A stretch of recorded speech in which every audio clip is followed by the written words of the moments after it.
যাদের মুখে মেস্তা হচ্ছে এবং মুখে কালো দাগ দূর করতে চান এবং তাদের মুখ খুব সুন্দর এবং ফর্সা রাখতে চান, তাদের জন্য এই ভিডিওটি খুবই গুরুত্বপূর্ণ। মেস্তাকে আমরা ইংরেজিতে মেলাজমা বলি, অনেক ক্ষেত্রে আমরা হাইপার পিগমেন্টেশন বলা হয়।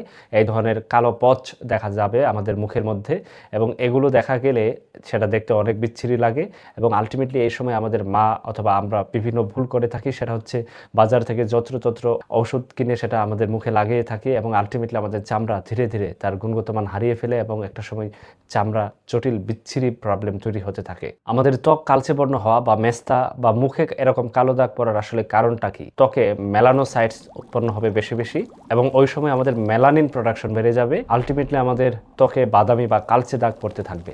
এই প্রবলেমগুলোর জন্য আসলে দায়ী কারা? এক নম্বর হচ্ছে সূর্যের আলো। শুনে অবাক হচ্ছেন, সূর্যের আলোতে আলট্রাভায়োলেট রশ্মি থাকে যেটা আমাদের ত্বকের ক্ষতি করতে পারে, কারণ এই রশ্মি আমাদের ত্বকের মেলানোসাইটস প্রোডাকশন বাড়িয়ে দেয় এবং এই মেলানোসাইটস আমাদের মেলানিন প্রোডাকশন বাড়ায়। আলটিমেটলি আমাদের মুখে বা ত্বকে কালো দাগ এবং কালো বর্ণ তৈরি হতে থাকে। গর্ভাবস্থায় মেয়েদের মুখের ত্বক কালচে বর্ণ হতে পারে অথবা মেস্তা হতে পারে। বাজার থেকে কিছু কন্ট্রাসেপটিভ পিল কিনতে পাওয়া যায় মেয়েদের, যেগুলো খেয়ে তারা জন্ম নিরোধক বা জন্ম নিয়ন্ত্রণ করে থাকে। এগুলো খাওয়ার কারণেও তাদের হরমোনাল পরিবর্তন হয়ে মুখে মেস্তা বা কালো দাগ অথবা কালো বর্ণ পড়তে পারে, কারণ অনেক সময় এই মেস্তাকে মাস্ক অফ প্রেগনেন্সি বলা হয়। সবথেকে গুরুত্বপূর্ণ হচ্ছে মেয়েরা ত্বকে অনেক ধরনের কসমেটিক্স ইউজ করেন। এই কসমেটিক্স ইউজ করার কারণে আমাদের ত্বকের ইরিটেশন বৃদ্ধি হয়। ওই সময় আমরা ত্বকে বেশি ঘষাঘষি বিভিন্ন ধরনের প্রোডাক্ট লাগিয়ে থাকি। আলটিমেটলি ওই জায়গাতে হাইপার পিগমেন্টেশন হয়ে মেস্তা বা কালো বর্ণ ধারণ করতে পারে। এই মুখের কালো দাগ বা ত্বক ভালো রাখতে হলে আপনার কি করতে হবে? আপনি যখন রোদে যাবেন, রোদে গেলে আপনি সানস্ক্রিন ব্যবহার করতে পারেন। বাজারে যে সানস্ক্রিন কিনতে পাওয়া যায় এগুলো যদি 30 SPF এর বেশি থাকে সেক্ষেত্রে সেটা আপনার ত্বকের জন্য ভালো। নিয়মিত ব্রড স্পেকট্রাম সানস্ক্রিন ব্যবহার করলে আপনার ত্বক ধবধবে সুন্দর এবং কালো দাগ থেকে আপনি সহজে রক্ষা পেতে পারেন।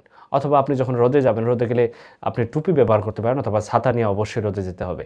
চুলার আগুনের কাছে গেলেও আপনার আলটিমেটলি এই ধরনের এক্সপোজারের কারণে আপনার স্কিন ক্ষতিগ্রস্ত হবে, সেক্ষেত্রেও কিন্তু অবশ্যই সানস্ক্রিন ব্যবহার করতে হবে। ত্বক জ্বালাপোড়া করে এই ধরনের কোনো কসমেটিক্স বা কোনো প্রসাধনী মুখে লাগাবেন না।